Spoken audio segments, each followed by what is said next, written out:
ಎಲ್ಲರಿಗೂ ನಮಸ್ಕಾರ ಸ್ನೇಹಿತರೆ. ಓಂ ನಮೋ ಭಗವತೆ ವಾಸುದೇವಾಯ. ನಮ್ಮ ಉಪನಿಷತ್ತುಗಳು ಹೇಳುತ್ತವೆ, ದೇವರು ಕೇವಲ ಕಲ್ಲಿನ ವಿಗ್ರಹದಲ್ಲಿಲ್ಲ, ಅವನು ಪ್ರತಿಯೊಂದು ಜೀವಿಯಲ್ಲಿಯೂ ಇದ್ದಾನೆ. ಈ ಸತ್ಯವನ್ನು ಅರಿಯಲು ಮತ್ತು ಪ್ರಕೃತಿಯ ಸಂದೇಶವನ್ನು ಅರ್ಥ ಮಾಡಿಕೊಳ್ಳಲು ಈ ಶಕ್ತಿಶಾಲಿ ಮಂತ್ರದೊಂದಿಗೆ ಇಂದಿನ ಸಂಚಿಕೆಯನ್ನು ಆರಂಭಿಸೋಣ. ಕಾಮೆಂಟ್ ಬಾಕ್ಸ್ನಲ್ಲಿ ಭಕ್ತಿಯಿಂದ ಓಂ ಪ್ರಕೃತಿ ಮಾತಾಯೇ ನಮಃ ಎಂದು ಬರೆಯಿರಿ. ಆ ತಾಯಿಯನ್ನ ಸ್ಮರಿಸಿದರೆ ಮುಕ್ಕೋಟಿ ದೇವತೆಗಳನ್ನು ಪೂಜಿಸಿದಂತೆಯೇ ಸರಿ. ಅವಳ ಆಶೀರ್ವಾದ ನಿಮ್ಮ ಕುಟುಂಬದ ಮೇಲೆ ಸದಾ ಇರಲಿ. ನಿಮ್ಮ ಬೀದಿಯಲ್ಲಿ ನೂರಾರು ಮನೆಗಳಿವೆ, ಆದರೆ ಆ ಹಸು ಬಂದು ನಿಂತಿದ್ದು ನಿಮ್ಮ ಮನೆಯ ಬಾಗಿಲಲ್ಲಿ ಮಾತ್ರವೇಕೆ? ಸಾವಿರಾರು ಜನರು ರಸ್ತೆಯಲ್ಲಿ ಹೋಗುತ್ತಿರುತ್ತಾರೆ, ಆದರೆ ಆ ನಾಯಿ ಹಿಂಬಾಲಿಸಿದ್ದು ನಿಮ್ಮನ್ನ ಮಾತ್ರವೇಕೆ? ನಾವು ಇದನ್ನ ಕೇವಲ ಕಾಕತಾಳೀಯ ಎಂದುಕೊಳ್ಳುತ್ತೇವೆ. ಸುಮ್ಮನೆ ಮನೆ ಬಂತು ಹೋಯಿತು ಎಂದು ನಿರ್ಲಕ್ಷಿಸುತ್ತೇವೆ. ಆದರೆ ನಮ್ಮ ಹಿರಿಯರು ಒಂದು ಮಾತು ಹೇಳುತ್ತಾರೆ, ಅದೃಷ್ಟ ಬಾಗಿಲು ತಟ್ಟಿದಾಗ ಬಾಗಿಲು ತೆಗೆಯದಿದ್ದರೆ ಅದು ಮತ್ತೆ ಬರುವುದು ವರ್ಷಗಳ ನಂತರವಂತೆ. ಹೌದು, ದೇವರು ನೇರವಾಗಿ ಬಂದು ನಿಮ್ಮೊಡನೆ ಮಾತನಾಡುವುದಿಲ್ಲ. ಅವನು ತನ್ನಿಚ್ಛೆಯನ್ನ ತಿಳಿಸಲು ಅಥವಾ ಮುಂಬರುವ ಕಷ್ಟಗಳನ್ನು ಎಚ್ಚರಿಸಲು ಈ ಮೂಕ ಪ್ರಾಣಿಗಳನ್ನು ತನ್ನ ದೂತರನ್ನಾಗಿ ಕಳುಹಿಸುತ್ತಾನೆ. ಆ ಸಂಕೇತವನ್ನು ಅರ್ಥ ಮಾಡಿಕೊಂಡರೆ ನಿಮ್ಮ ಮನೆಗೆ ಬರಲಿದ್ದ ಕಷ್ಟವನ್ನು ತಡೆಯಬಹುದು ಅಥವಾ ಒಲಿದು ಬಂದ ಸಿರಿತನವನ್ನು ಸ್ವಾಗತಿಸಬಹುದು. ಆದರೆ ಕೇವಲ ಸಂಕೇತ ತಿಳಿದರೆ ಸಾಲದು. ಬಂದ ಅತಿಥಿಯನ್ನ ಸತ್ಕರಿಸುವುದು ಹೇಗೆ ಎಂದು ತಿಳಿಯದಿದ್ದರೆ ಬಂದ ಭಾಗ್ಯವು ಕೈಜಾರಿ ಹೋಗಬಹುದು. ಅದಕ್ಕಾಗಿ ಇಂದಿನ ವಿಡಿಯೋದಲ್ಲಿ ನಾವು ಪ್ರಾಣಿ ಪ್ರಪಂಚದ 8 ರಹಸ್ಯ ಸಂಕೇತಗಳನ್ನು ತಿಳಿಸುವುದರ ಜೊತೆಗೆ ಒಲಿದು ಬಂದ ದೈವವನ್ನು ಸ್ವಾಗತಿಸುವುದು ಹೇಗೆ, ಯಾವ ಪ್ರಾಣಿಗೆ ಯಾವ ಪದಾರ್ಥ ನೀಡಿದರೆ ನಮ್ಮ ದಾರಿದ್ರ್ಯ ಕಳೆಯುತ್ತದೆ ಎಂಬ ಸಂಪೂರ್ಣ ವಿಧಿವಿಧಾನವನ್ನು ಕೂಡ ತಿಳಿಸಿಕೊಡಲಿದ್ದೇವೆ.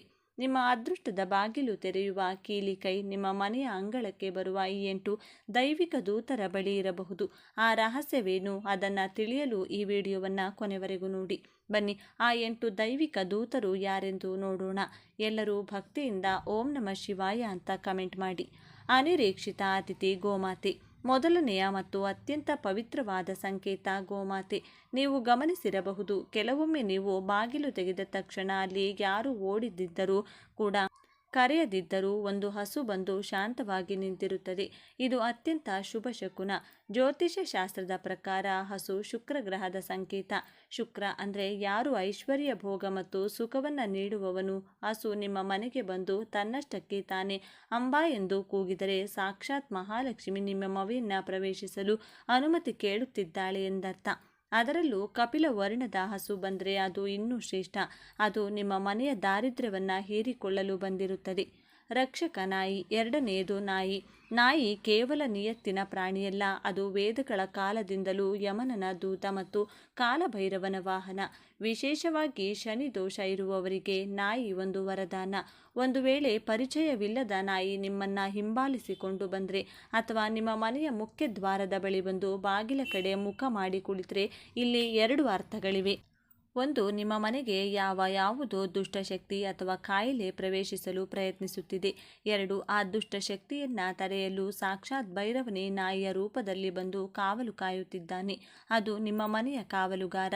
ಪಿತೃಗಳ ಸ್ವರೂಪ ಕಾಗೆ. ನಮ್ಮ ಸನಾತನ ಧರ್ಮದಲ್ಲಿ ಕಾಗೆಗೆ ವಿಶೇಷ ಸ್ಥಾನವಿದೆ. ಕಾಗೆ ಎಂದರೆ ಶನಿದೇವನ ವಾಹನ ಮಾತ್ರವಲ್ಲ, ಅದು ನಮ್ಮ ಪಿತೃಗಳು ಅಥವಾ ಅಗಲಿದ ಹಿರಿಯರು. ಬೆಳಿಗ್ಗೆ ಎದ್ದ ಕೂಡಲೇ ನಿಮ್ಮ ಮನೆಯ ಮಹಡಿ ಅಥವಾ ಕಾಂಪೌಂಡ್ ಮೇಲೆ ಕಾಗೆ ಬಂದು ಜೋರಾಗಿ ಕೂಗುತ್ತಿದೆಯಾ, ಹಿರಿಯರು ಹೇಳುತ್ತಾರೆ ನೆಂಟರು ಬರುತ್ತಾರೆ ಎಂದು. ಇದರ ಗೂಢಾರ್ಥವೇನೆಂದರೆ ನಿಮಗೆ ಯಾವುದೋ ಅನಿರೀಕ್ಷಿತ ಸುದ್ದಿ ಅಥವಾ ಸಹಾಯ ಹರಿದು ಬರಲಿದೆ. ಆದರೆ ಎಚ್ಚರ, ನೀವು ಊಟ ಇಟ್ಟಾಗ ಕಾಗೆ ಅದನ್ನು ಮುಟ್ಟದೆ ಹಾಗೆ ಹೋದರೆ ನಿಮ್ಮ ಪಿತೃಗಳಿಗೆ ನಿಮ್ಮ ಮೇಲೆ ಕೋಪವಿದೆ ಎಂದರ್ಥ. ಇದು ಪಿತೃದೋಷದ ಲಕ್ಷಣ. ಕೂಡಲೇ ಪರಿಹಾರ ಮಾಡಿಕೊಳ್ಳಬೇಕು.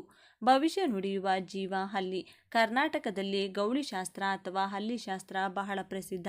ನೀವು ಯಾವುದೋ ಒಂದು ಮುಖ್ಯವಾದ ವಿಷಯದ ಬಗ್ಗೆ ಮಾತನಾಡುತ್ತಿರುವಾಗ ಅಥವಾ ಮನಸ್ಸಿನಲ್ಲಿ ಆ ಕೆಲಸ ಆಗುತ್ತಾ ಎಂದು ಯೋಚಿಸುತ್ತಿರುವಾಗ ಸರಿಯಾಗಿ ಅದೇ ಕ್ಷಣದಲ್ಲಿ ಹಲ್ಲಿ ಶಬ್ದ ಮಾಡಿದರೆ ಅದು ಬ್ರಹ್ಮಾಂಡ ಹೇಳುತ್ತಿರುವ ಹಾಗೆ ಆಗುತ್ತದೆ ಎಂಬ ಸಕಾರಾತ್ಮಕ ಉತ್ತರ. ಹಲ್ಲಿ ಲಕ್ಷ್ಮಿಯ ಸ್ವರೂಪ ಕೂಡ ಹೌದು. ದೀಪಾವಳಿಯ ದಿನ ಹಲ್ಲಿ ಕಂಡರೆ ವರ್ಷವಿಡೀ ಹಣಕ್ಕೆ ಕೊರತೆಯಾಗಲ್ಲ ಎಂಬ ನಂಬಿಕೆ ಇದೆ. ಋಣಬಾಧೆ ನಿವಾರಕ. ಇರುವೆಗಳು. ನಿಮ್ಮ ಮನೆಯಲ್ಲಿ ಇದ್ದಕ್ಕಿದ್ದಂತೆ ಇರುವೆಗಳ ಸಾಲು ಕಾಣಿಸಿಕೊಳ್ಳುತ್ತಿದೆಯಾ? ಗಮನಿಸಿ, ಕೆಂಪು ಇರುವೆಗಳು ಬಂದರೆ ಜಗಳ, ಕಲಹ ಮತ್ತು ಧನಹಾನಿಯ ಸಂಕೇತ. ಆದರೆ ಕಪ್ಪು ಇರುವೆಗಳು ಸಾಲಾಗಿ ಬಂದು ಸಕ್ಕರೆ ಡಬ್ಬದ ಹತ್ತಿರವೋ ಅಥವಾ ಅಕ್ಕಿಯ ಡಬ್ಬದ ಹತ್ತಿರವೋ ಕಾಣಿಸಿಕೊಂಡ್ರೆ ಸಂತೋಷ ಪಡಿ, ಅದು ನಿಮ್ಮ ಆರ್ಥಿಕ ಅಭಿವೃದ್ಧಿಯ ಸಂಕೇತ. ಇರುವೆಗಳಿಗೆ ಒಂದು ಅದ್ಭುತ ಶಕ್ತಿ ಇದೆ. ಅವು ನಿಮ್ಮ ಕರ್ಮವನ್ನು ಮತ್ತು ಸಾಲವನ್ನು ತಿಂದು ಹಾಕುತ್ತವೆ. ಕಪ್ಪು ಇರುವೆ ಕಂಡರೆ ವಿಷ ಹಾಕಬೇಡಿ, ಸಕ್ಕರೆ ಹಾಕಿ.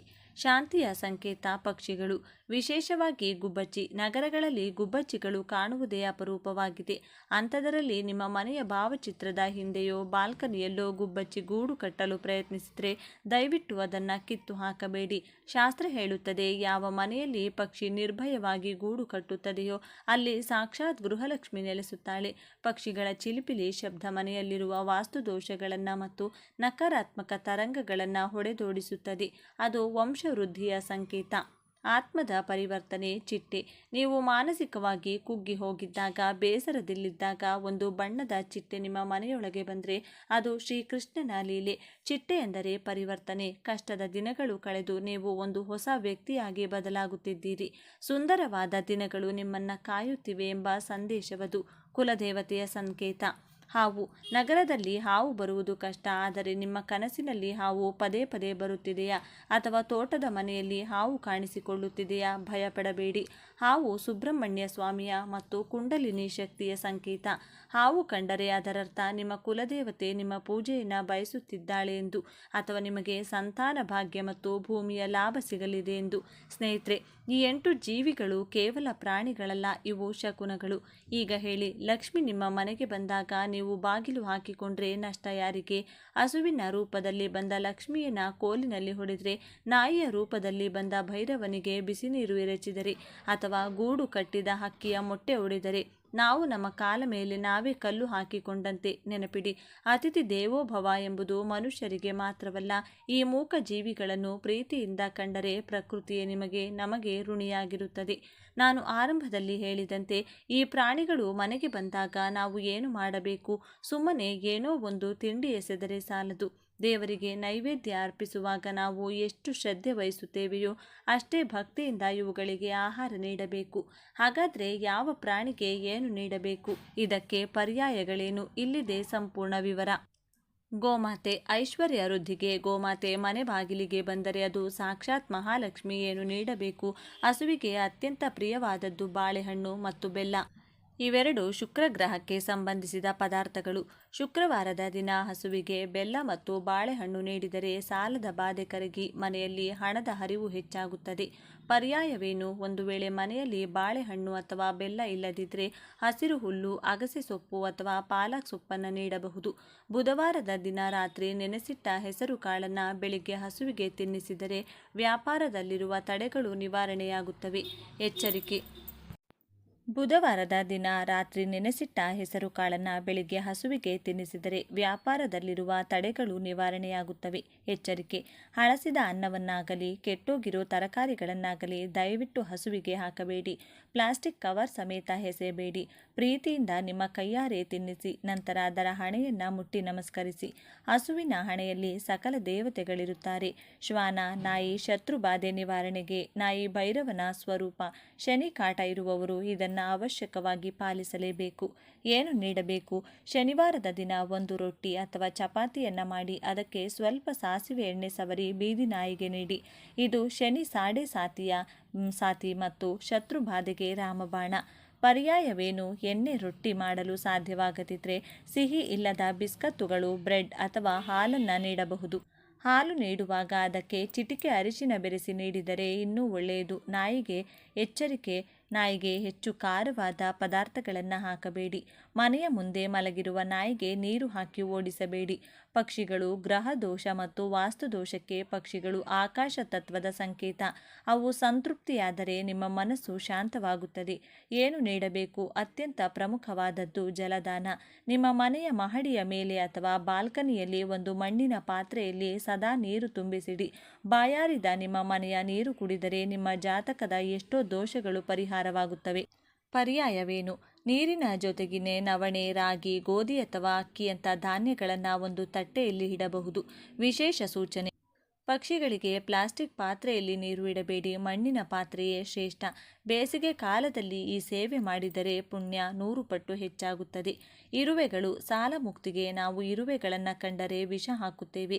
ಆದರೆ ಋಣಬಾಧೆ ಕಳೆಯಲು ಇರುವ ಸುಲಭ ದಾರಿ ಇರುವೆಗಳ ಸೇವೆ. ಏನು ನೀಡಬೇಕು? ಸ್ವಲ್ಪ ಅಕ್ಕಿ ಹಿಟ್ಟು ಮತ್ತು ಸಕ್ಕರೆಯನ್ನು ಮಿಶ್ರಣ ಮಾಡಿ ಇದನ್ನು ಕಸಾರ ಎನ್ನುತ್ತಾರೆ. ಇದನ್ನು ಇರುವೆಗಳು ಇರುವ ಜಾಗದಲ್ಲಿ ಅಥವಾ ಮರದ ಬುಡದಲ್ಲಿ ಹಾಕಿ. ಪರ್ಯಾಯವೇನು? ರವೆ ಮತ್ತು ಸಕ್ಕರೆಯ ಮಿಶ್ರಣವನ್ನು ಹಾಕಬಹುದು ಅಥವಾ ಒಣಗಿದ ಕೊಬ್ಬರಿಯ ಪುಡಿಗೆ ಸಕ್ಕರೆ ಬೆರೆಸಿ ಹಾಕಬಹುದು. ಫಲವೇನು? ಇರುವೆಗಳು ಒಂದೊಂದು ಸಕ್ಕರೆಯನ್ನು ಹೊತ್ತುಕೊಂಡು ಹೋದಾಗ ನಿಮ್ಮ ತಲೆಯನ್ನು ಒತ್ತುತ್ತಿರುವ ಸಾಲ ಭಾರವು ಒಂದೊಂದಾಗಿ ಕರಗುತ್ತಾ ಹೋಗುತ್ತದೆ ಎಂಬ ನಂಬಿಕೆ ಇದೆ. ಕಾಗೆ. ಪಿತೃದೋಷ ನಿವಾರಣೆಗೆ ಕಾಗೆಗಳಿಗೆ ನೀಡುವ ಆಹಾರ ನೇರವಾಗಿ ನಮ್ಮ ಹಿರಿಯರಿಗೆ ತಲುಪುತ್ತದೆ. ಏನು ನೀಡಬೇಕು? ಪ್ರತಿದಿನ ಮಧ್ಯಾಹ್ನ ನೀವು ಊಟ ಮಾಡುವ ಮುನ್ನ ಒಂದು ತುತ್ತು ಅನ್ನವನ್ನು ಕಾಗೆಗೆ ಇಡಬೇಕು. ಅದರಲ್ಲಿ ಸ್ವಲ್ಪ ಮೊಸರು ಮತ್ತು ಕಪ್ಪು ಎಳ್ಳು ಬೆರೆಸಿ ಇಟ್ಟರೆ ಅದು ಪಿತೃಗಳಿಗೆ ಅತ್ಯಂತ ತೃಪ್ತಿ ನೀಡುತ್ತದೆ. ಪರ್ಯಾಯವೇನು? ಬೇಯಿಸಿದ ಅನ್ನ, ಇಲ್ಲದಿದ್ದರೆ ಬಿಸ್ಕತ್ತು ಅಥವಾ ರೊಟ್ಟಿಯ ಚೂರುಗಳನ್ನು ನೀಡಬಹುದು. ಆದರೆ ಅಮಾವಾಸ್ಯೆಯ ದಿನ ಅನ್ನ ನೀಡುವುದು ಕಡ್ಡಾಯ. ಹಲ್ಲಿ. ಲಕ್ಷ್ಮೀ ಕಟಾಕ್ಷಕ್ಕೆ ಹಲ್ಲಿಯನ್ನು ಕಂಡರೆ ಅಸಹ್ಯ ಪಡಬೇಡಿ, ಅದು ಲಕ್ಷ್ಮಿಯ ಸಂಕೇತ. ಪರಿಹಾರವೇನು? ಹಲ್ಲಿಗೆ ನೀವು ನೇರವಾಗಿ ಆಹಾರ ನೀಡಲು ಸಾಧ್ಯವಿಲ್ಲ. ಆದರೆ ಹಲ್ಲಿ ಮನೆಯಲ್ಲಿ ಶಬ್ದ ಮಾಡಿದಾಗ ಅಥವಾ ದೇವರ ಕೋಣೆಯಲ್ಲಿ ಕಂಡಾಗ ತಕ್ಷಣ ಕೈಮುಗಿದು ಶ್ರೀ ಮಹಾಲಕ್ಷ್ಮಿಯೇ ನಮಃ ಎಂದು ಪ್ರಾರ್ಥಿಸಿ. ಎಚ್ಚರಿಕೆ: ದೀಪಾವಳಿ ಹಬ್ಬದ ದಿನ ಹಲ್ಲಿ ಕಂಡರೆ ಅದಕ್ಕೆ ದೂರದಿಂದಲೇ ಕುಂಕುಮ ಮತ್ತು ಅಕ್ಷತೆ ಹಾಕಿ ನಮಸ್ಕರಿಸಿ. ಅಪ್ಪಿತಪ್ಪಿಯೂ ಹಲ್ಲಿಯನ್ನು ಪೊರಕೆಯಿಂದ ಹೊಡೆಯಬೇಡಿ. ಚಿಟ್ಟೆ. ಆತ್ಮದ ಶಾಂತಿಗೆ ಚಿಟ್ಟೆಗಳು ಸೂಕ್ಷ್ಮ ಜೀವಿಗಳು. ಇವು ಬಂದಾಗ ನಾವು ಮಾರುವ ಒಂದೇ ಒಂದು ಕೆಲಸವೆಂದರೆ ಅಹಿಂಸೆ. ಪರಿಹಾರವೇನು? ಚಿಟ್ಟೆ ಮನೆಗೆ ಬಂದರೆ ಅದನ್ನು ಹಿಡಿಯಲು ಹೋಗಬೇಡಿ. ಅದರ ಬಣ್ಣದ ರೆಕ್ಕೆಗಳನ್ನು ಮುಟ್ಟಬೇಡಿ. ಅದು ಎಷ್ಟು ಹೊತ್ತು ಇರುತ್ತದೆಯೋ ಅಷ್ಟು ಹೊತ್ತು ಅದನ್ನು ನೋಡಿ ಆನಂದಿಸಿ. ಪರ್ಯಾಯವೇನು? ನಿಮ್ಮ ಮನೆಯ ಬಾಲ್ಕನಿಯಲ್ಲಿ ಅಥವಾ ಕಿಟಕಿಯ ಹತ್ತಿರ ಬಣ್ಣದ ಹೂಗಳನ್ನು ಬಿಡುವ ಗಿಡಗಳನ್ನು ನೆಡೆಸಿ. ಹೂವಿನ ಮಕರಂದ ಹೀರಲು ಚಿಟ್ಟೆಗಳು ಬರುತ್ತವೆ. ಅವು ಬಂದರೆ ಮನೆಗೆ ತುಂಬ ಶುಭ ಸುದ್ದಿ ಸಿಗುತ್ತದೆ. ಹಾವು. ಸಂತಾನ ಮತ್ತು ಕುಲದೇವತೆಗಾಗಿ ಹಾವು ಕಂಡರೆ ಭಯ ಸಹಜ, ಆದರೆ ಭಕ್ತಿಯೂ ಇರಲಿ. ಪರಿಹಾರವೇನು? ಹಾವನ್ನು ಕಂಡರೆ ಹೊಡೆಯಲು ಹೋಗಬೇಡಿ, ಕೈಮುಗಿದು ದಾರಿ ಬಿಡಿ. ನಿಮಗೆ ಪದೇ ಪದೇ ಹಾವು ಕಾಣುತ್ತಿದ್ದರೆ ಅಥವಾ ಕನಸಿನಲ್ಲಿ ಹಾವು ಬರುತ್ತಿದ್ದರೆ ಹತ್ತಿರದ ಸುಬ್ರಹ್ಮಣ್ಯ ದೇವಸ್ಥಾನಕ್ಕೆ ಹೋಗಿ ಅಥವಾ ಹುತ್ತಕ್ಕೆ ಹಾಲನ್ನು ಎರೆದು ಬನ್ನಿ. ಪರ್ಯಾಯವೇನು? ಮನೆಯಲ್ಲಿಯೇ ಸುಬ್ರಹ್ಮಣ್ಯ ಸ್ವಾಮಿಯ ಅಷ್ಟೋತ್ತರವನ್ನು ಹೇಳಿಕೊಳ್ಳುವುದು ಕೂಡ ಒಂದು ಪರಿಹಾರ. ಸ್ನೇಹಿತರೆ, ನೆನಪಿಡಿ, ದಾನ ಎಂದರೆ ಕೇವಲ ಮನುಷ್ಯರಿಗೆ ಕೊಡುವುದಲ್ಲ. ಬಾಯಿಲ್ಲದ, ಕೇಳಲಾರದ ಈ ಜೀವಿಗಳಿಗೆ ಹಸಿವಾದಾಗ ಅನ್ನ ನೀಡುವುದಿದೆಯಲ್ಲ, ಅದುವೇ ಮಹಾದಾನ. ದೇವರು ಎಲ್ಲಿದ್ದಾನೆ ಎಂದು ಹುಡುಕುತ್ತಾ ಕಾಶಿ ರಾಮೇಶ್ವರಕ್ಕೆ ಹೋಗುವ ಅವಶ್ಯಕತೆ ಇಲ್ಲ. ದೇವರು ನಿಮ್ಮ ಮನೆಯ ಕಿಟಕಿಯಲ್ಲಿದ್ದಾನೆ, ನಿಮ್ಮ ಗೇಟ್ ಮುಂದಿದ್ದಾನೆ, ನಿಮ್ಮ ಅಂಗಳದಲ್ಲಿ ಹರಿದಾಡುತ್ತಿದ್ದಾನೆ. ಈಶಾವಾಸ್ಯಂ ಇದಂ ಸರ್ವಂ. ಈ ಜಗತ್ತೇ ದೇವರ ಮನೆ. ಇನ್ಮುಂದೆ ನಿಮ್ಮ ಬಾಗಿಲಿಗೆ ಬರುವ ಈ ಮೂಕ ಪ್ರಾಣಿಗಳನ್ನು ಪ್ರೀತಿಯಿಂದ ಕಾಣಿ. ನಾನು ತಿಳಿಸಿದ ಈ ವಿಧಾನದ ಮೂಲಕ ಅವುಗಳನ್ನು ಸ್ವಾಗತಿಸಿ. ಅವುಗಳ ಕಣ್ಣಲ್ಲಿರುವ ಕೃತಜ್ಞತೆ ಇದೆಯಲ್ಲ, ಅದು ನಿಮಗೆ ಕೊಡುವ ಆಶೀರ್ವಾದ ಯಾವ ಹೋಮ ಹವನಕ್ಕಿಂತಲೂ ದೊಡ್ಡದು. ನಿಮ್ಮ ಮನೆಗೆ ಇವುಗಳಲ್ಲಿ ಯಾವ ಪ್ರಾಣಿ ಬಂದಿದೆ? ನಿಮ್ಮ ಅನುಭವವನ್ನು ಕಮೆಂಟ್ ಬಾಕ್ಸ್ನಲ್ಲಿ ಹಂಚಿಕೊಳ್ಳಿ. ಇದೇ ರೀತಿಯ ಅದ್ಭುತ ಸನಾತನ ರಹಸ್ಯಗಳಿಗಾಗಿ ನಮ್ಮ ಚಾನೆಲ್ನ ಸಬ್ಸ್ಕ್ರೈಬ್ ಆಗಿ. ಹಾಗಾಗಿ ಇಂತಹ ಶಕ್ತಿಯುತವಾದ ದಿನದಂದು ಯಾರು ಮನೆಯಲ್ಲಿ ಈ ಪರಿಹಾರ ಮಾಡ್ತಾರೋ ಅವರಿಗೆ ಸಂಪೂರ್ಣವಾಗಿ ಕಷ್ಟಗಳು, ದರಿದ್ರಗಳು, ಸಾಲ ನಿವಾರಣೆಯಾಗಿ ರಾಜಯೋಗ ಬರುತ್ತದೆ. ನಾವು ಮಾಡಬೇಕಾದ ಪರಿಹಾರ ಏನೆಂದು ಈ ವಿಡಿಯೋದಲ್ಲಿ ತಿಳಿಸಿಕೊಡ್ತೀವಿ. ಆದರೆ ಅದಕ್ಕೂ ಮುಂಚೆ ನೀವಿನ್ನು ನಮ್ಮ ಚಾನಲ್ನ ಸಬ್ಸ್ಕ್ರೈಬ್ ಮಾಡ್ಕೊಂಡಿಲ್ಲ ಅಂದರೆ ಖಂಡಿತ ಈಗಲೇ ಸಬ್ಸ್ಕ್ರೈಬ್ ಮಾಡ್ಕೊಳ್ಳಿ. ಹಾಗೆ ಈ ವಿಡಿಯೋ ಇಷ್ಟ ಆದರೆ ಮರೆಯದೆ ಒಂದು ಲೈಕ್ ಕೊಡಿ.